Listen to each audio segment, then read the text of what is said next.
Hi, Aries rising sign. Here is your weekly forecast starting on the 23rd of February until the 1st of March. So, welcome March and welcome to the eclipse season. Do let me know in the chat box below how the eclipse season has affected you so far, because of course the eclipse seasons are always a little bit dramatic. But I would like to invite you to check out all my courses and webinars. I've got a discount going on right now. If you sign up, then the first month is half price. And then you can decide if you like my teaching style and so forth. And then from the next month onwards, you would be paying a full price. But let's get going. What is happening for you, Aries? I mean, we've got a lot going on in a way. It's still a kind of like a Pisces season. We've got the Sun North-Node conjunction on a Gemini dwad.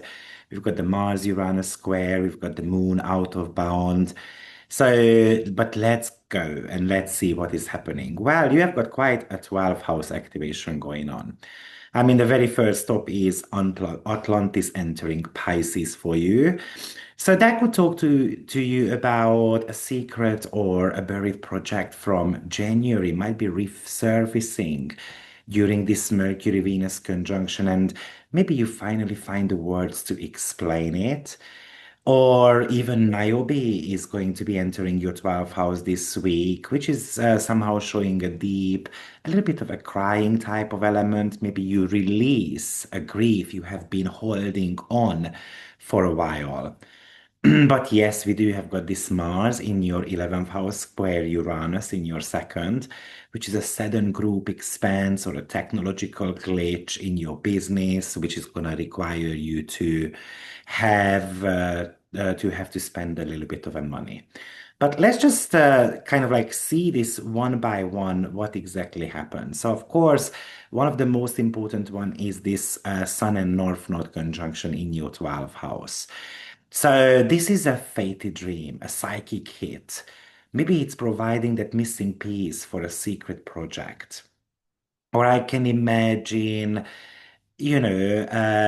some type of a ghost here, and then you are a little bit scared and it forces you to look at how you handle some of your subconscious self-sabotaging patterns.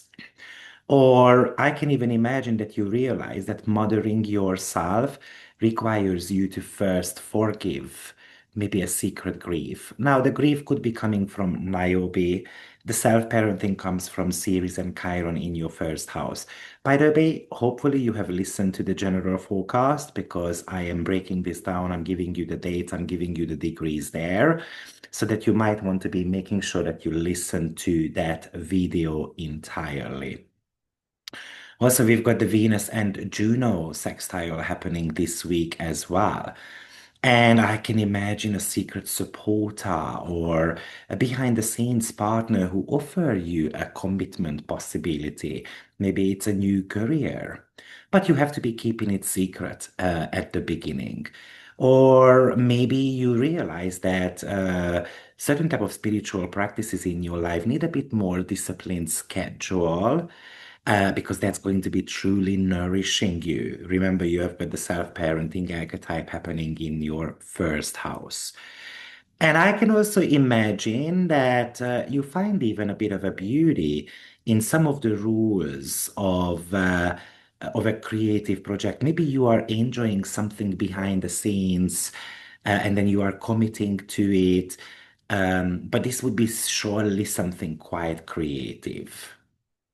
Now, with that Ceres and Chiron conjunction, I think it's about healing the deep wound regarding your physical body or your appearance. It's about having to start loving your body exactly as it is. It doesn't mean that we have to accept, for example, if I'm overweight and stuff like that, because Aries is all about, but let me do something about it.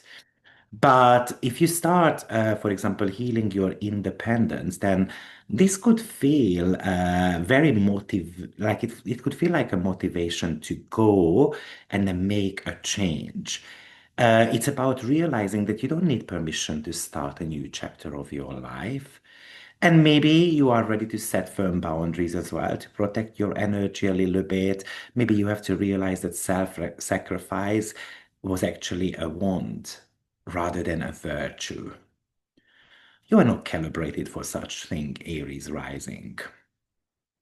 We have got that Uranus and Mars square, which I've already touched base on at the beginning, but maybe imagine that a social media account or a group project, for example, hits a bit of a technical snag, regarding your income and your assets, or maybe you suddenly quit a community or friendship because it feels too restrictive or boring, or it doesn't align anymore with your current values. This could talk to you about some type of financial debate as well with a friend of yours. Or maybe if you are doing certain type of group purchase, it can backfire. So I would say that you might want to be waiting a good 48 to 72 hours before hitting the buy buttons because you might be regretting that later on. This is more of a little bit of an impulsive type of nature. And with Niobe being in your 12th house, imagine that you think that you can handle everything alone and it can bite you in the butt. So it's okay to ask for help, for example, but also it's having to realize that holding on to a secret or a grief is actually kind of making you like a stone. Remember, Niobe became a weeping store. So you have to let go of the pride of self-sufficiency. And maybe, like I said, you have to be able to ask for help as well. But surely this is an invitation of deep psychological clearing, making room for that Ceres Chiron in your first house to start the healing process. Now, like I mentioned in the general forecast video, we've got the entire week moon out of bound as well. And it is starting the out of bound period in Taurus and then it finishes in Cancer. So this is one hand the second house where it starts. So that could be a radical shift in how you value yourself. And maybe you impulsively spend money on something kind of Uranian, which might be an experience or a technological item. But it could indicate as extreme physical hunger for certain type of security as well. Now, this is happening on the 23rd and the 24th. Then we have got Moon carrying on his journey in Gemini, being out of bound. And this is a time when your mind becomes like hyperactive. It's like an antenna. And you can say things that are brilliant outside the box, but accidentally you can start kind of like a fire with your words as well. So that's somewhere around the 25th and the 26th. And then 27th, 28th, the moon is going to be in your fourth house, which is often a little bit overwhelming type of feelings. You can become homesick even when you are at home, or you can miss someone like a parent of yours. You can think of the past as well. But I would like to remind you that on the 28th, Moon is actually meeting up Jupiter. And that could be quite a beautiful time overall. And that could bring out of the box solution to family matters, a bit of an argument if it went down at the beginning of the week. It could even indicate certain type of forgiveness too. So this is pretty much the weekly energy pattern for you, Aries rising sign. I think the most dangerous one is going to be the Mars and Uranus, which we might want to be a little bit more mindful about. But to give you a bit of a summarize, you can use that Mars and Uranus to succeed. It can make you more determined. It is all about, achieving your financial goals. This is, yes, there is a little bit of a compulsive tendency this week as well, or we are so focused on them being behind the scene that we forget to socialize.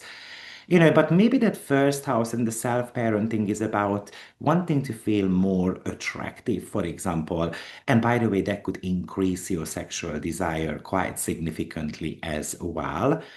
But that strong 12th house sometimes does indicate that we have to relax.